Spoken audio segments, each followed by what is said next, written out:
اهالی محترم و نجیب اسلام شهر توجه بکنید. اهالی محترم و نجیب اسلام شهر توجه بفرمایید.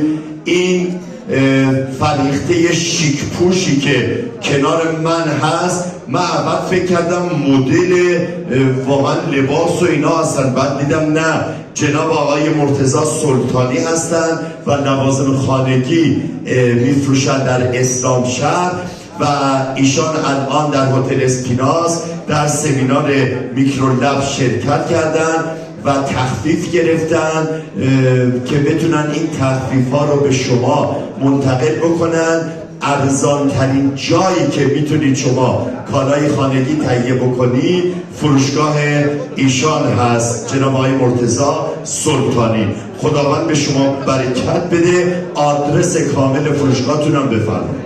اسلام شهر بین زرافشان و باغفیض روبروی شهرداری مرکز، لوازم خانگی سلطانی. خدا به شما توفیق بده، خداوند برکت بده. ماشاءالله دختر خوشگل. خداحافظ.